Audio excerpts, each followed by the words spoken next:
Everybody enjoys a good fish story, but not everybody is going to enjoy this one. It's a sad little tale about the demise and downfall of one of the greatest bass fisheries in the southwestern United States. We'll tell you what happened, why, and what the future may look like. This is Fox Sports Outdoors. It's time now for your weekly fishing reports and real-time outdoor news from the Southeast region. This is Fox Sports Outdoors Sports South. Generally speaking, the men and women at our wildlife departments who are in charge of making important decisions regarding our fisheries do a fantastic job. But when those same men and women miscalculate or make a major mistake, the detrimental effects on any fishery in particular can be devastating.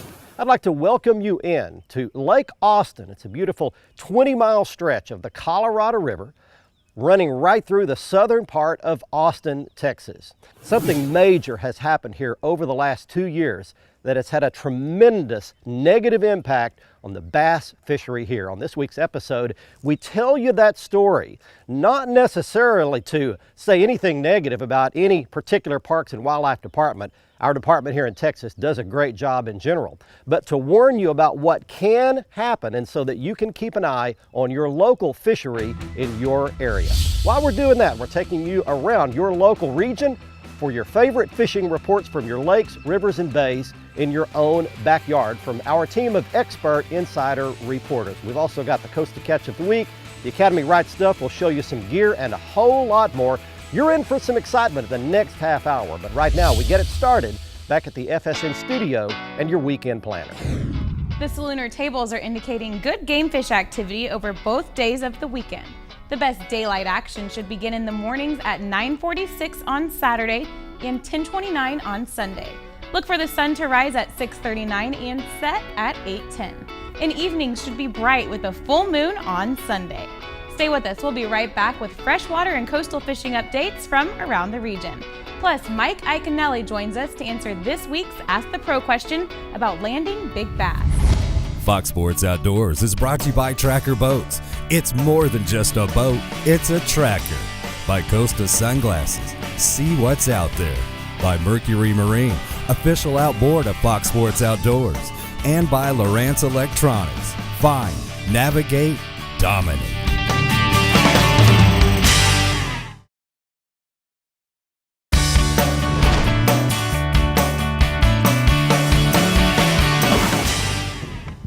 There's one right out in front of that dock. Wow, he is cutting up too. All right, we got something. He's not a big fish, but he's a good one to get it going. Come up here. Got him on light tackle here. There we go. Look at the skinniness of that bass right there. Yuck. Well, I'm going to talk to you some more a little bit later about why he's like that. But we are at Lake Austin today and checking out this fishery after really a sad story. I told you at the beginning that everybody likes a good story, but you might not like this story, and I can assure you that I don't like it. Put this bass back, hopefully he'll go eat something. Well, I was at Lake Austin for my very first trip almost exactly 2 years ago. The first day I ever fished this lake, the first hour, I caught this. A 10-pound, I want to say 10-2, something like that. A double-digit bass, first bass I ever caught at this lake. Caught it out off the end of a dock. Loaded up with grass, tons of hydrilla everywhere. The fish was swimming out off the end of a dock, right off the edge of the hydrilla. Same day, I caught one over 8. I buried that fish up twice. I thought I had lost this fish 2 different times, but my Stren Original held on, and I just horsed that fish up out of a big bunch of grass. They put Asian grass carp in this lake, 35,000 of them shortly after we were here. It's 2 years later. There is not a blade of grass anywhere up and down the 20-some-odd mile length of this lake. The grass carp have literally wiped out every piece of aquatic vegetation in the water. These things get up to 50 pounds each, and they can eat something like 7 or 8 pounds of vegetation in one day. So that gets us going. We're started, we're rolling today, telling the story. Let's get you some local fishing and lake reports. Hey folks, Captain D here with your Carolinas report, this week brought to you by Marshall's Marine.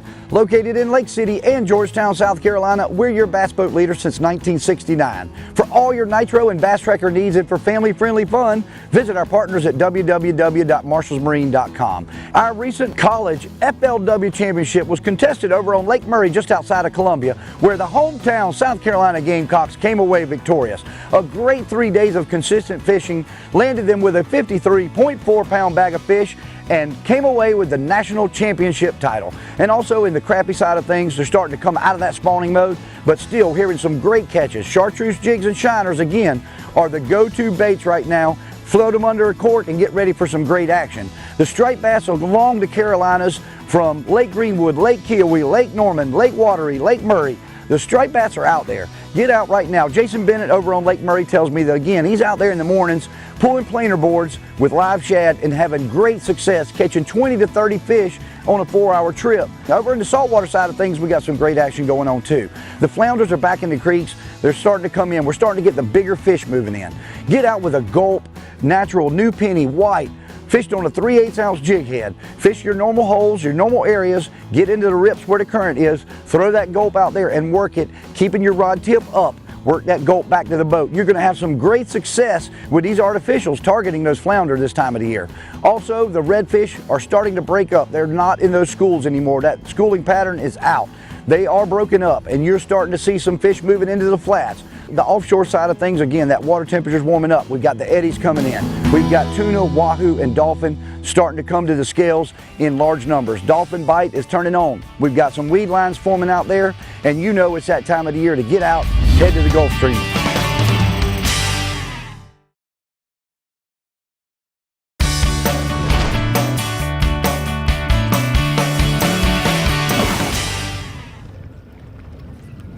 There's one.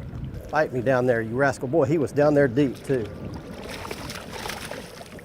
Not big, but that'll work. There's a little chunky bass for you right there. Hey, welcome back everybody. We're on Austin Lake, telling the really sad story of what happens when you put too many Asian grass carp in a fishery and they eat up all the vegetation.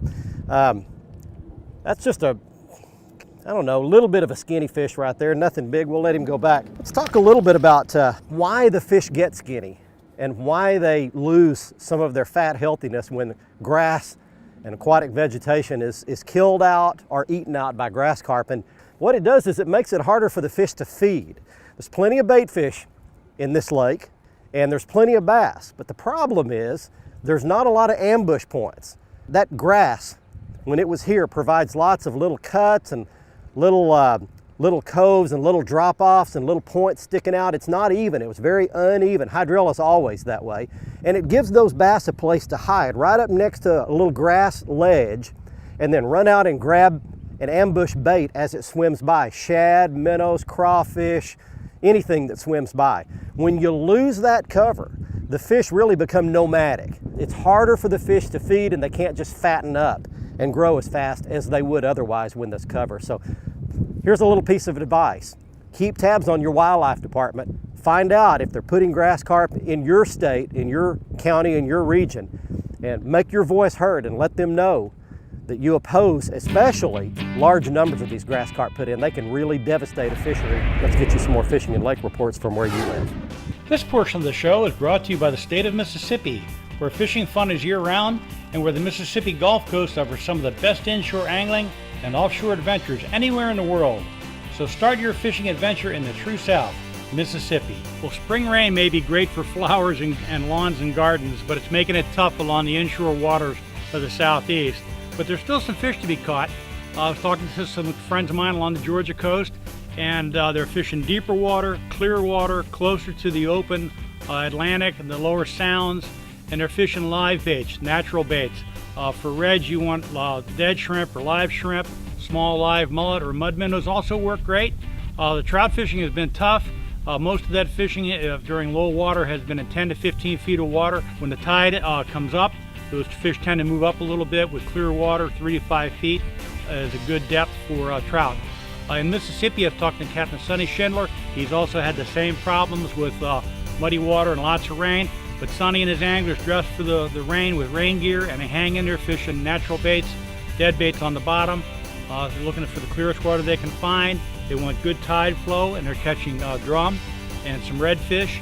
Farther offshore, there's still amberjacks and cobia and about 200 feet of water, and some of the oil rigs too.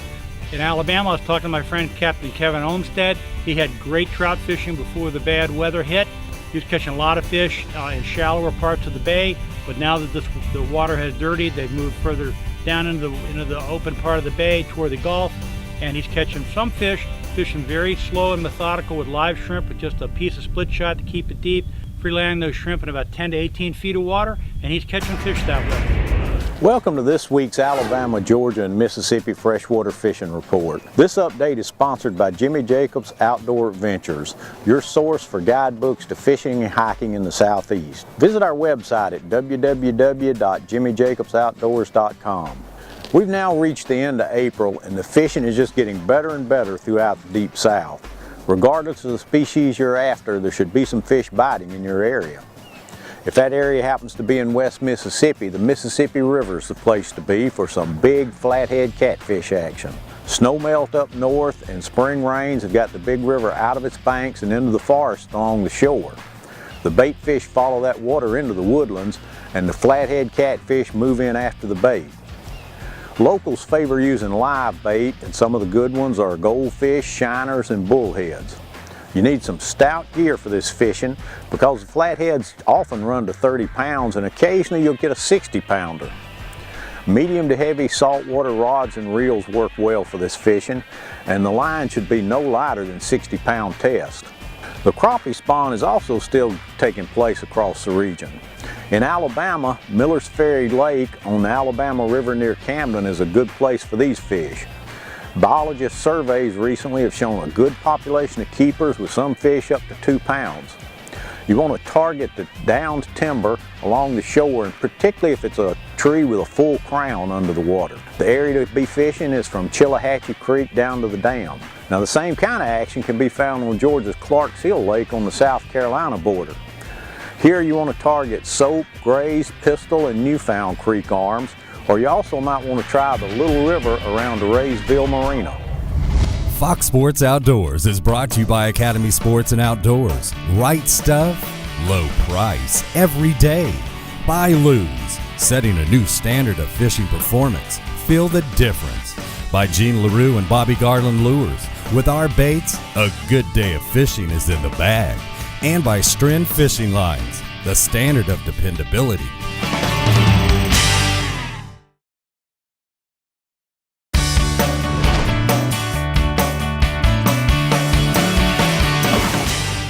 Come here, buddy. All right, well, it looks like what we're catching today is those right there. Welcome back, everybody. We're still on Lake Austin, and look how skinny that fish is right there. Just really unhealthy. All right, we've got a big wave coming. And this is one of the things, if you're coming to this lake, that you're gonna have to deal with are these huge waves like this. From ski boats, jet skis, pleasure boats, all kinds of stuff. I was actually laying in bed last night. Fishermen think about fishing when they're dreaming.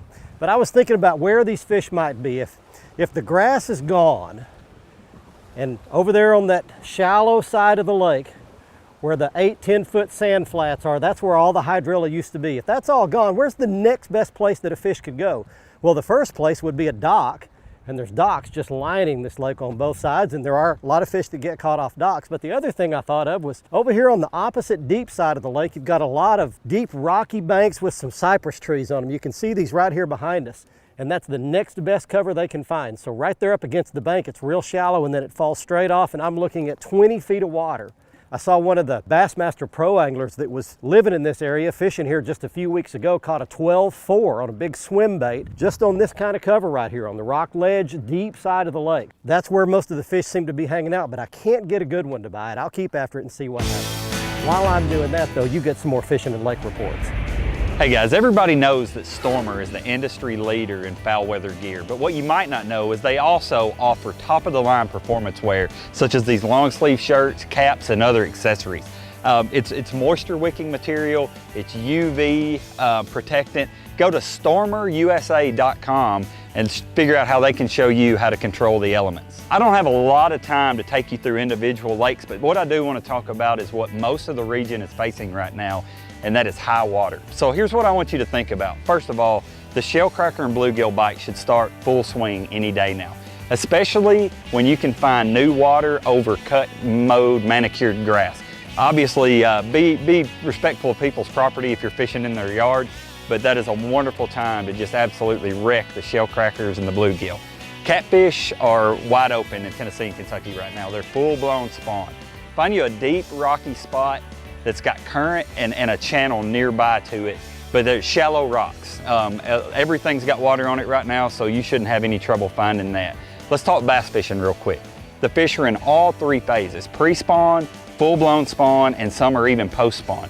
So right now, what I want you to concentrate on is where the old shoreline was prior to all this new water and where the shoreline is now, where all this flooded water's gone. Somewhere in between there, those fish that are in all three phases are gonna be easy to find and easy to catch. Dragging a soft plastic bait is about as good as it gets right now. So guys, get out on the water, enjoy yourself, be careful. There's a lot of people out and we'd love to see you on the water. God bless. There's one. They are feisty.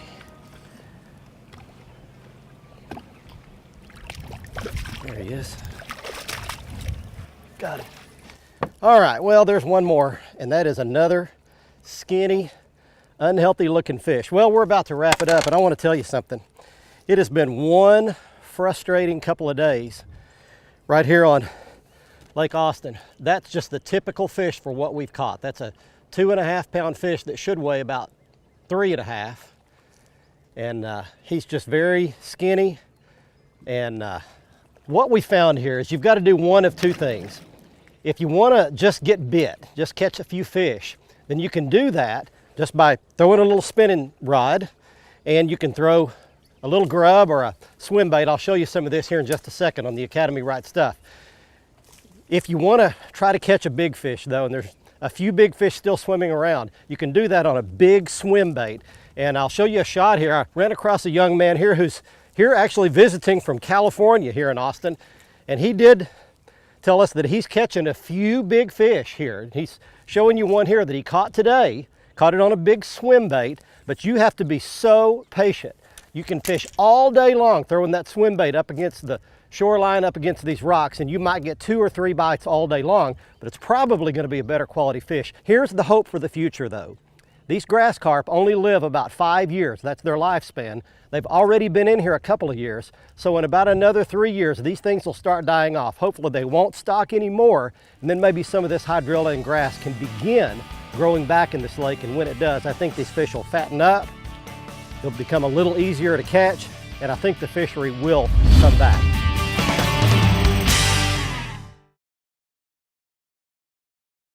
Fox Sports Outdoors is brought to you by Exide AGM Marine Batteries. Starts like new, stays like new longer.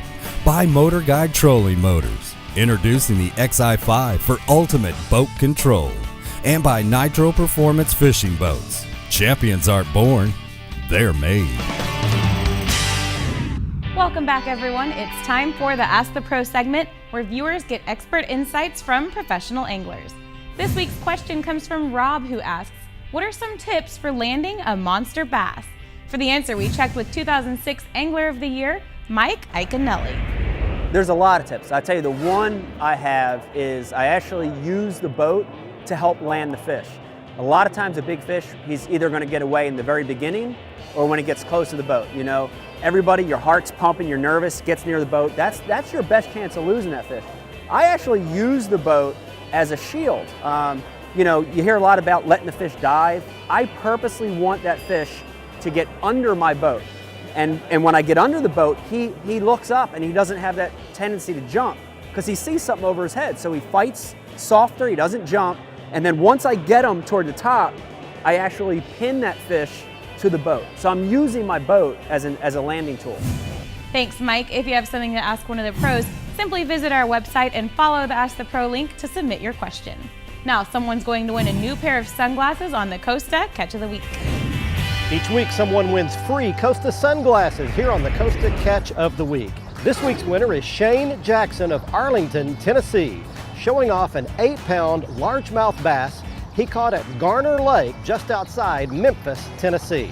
If you'd like a chance to win your own free pair of Costa sunglasses, you can do that on the front page of our website at foxsportsoutdoors.com. Click in the Costa Catch of the Week area on the right side of the front page, follow the instructions, send us your big fish picture.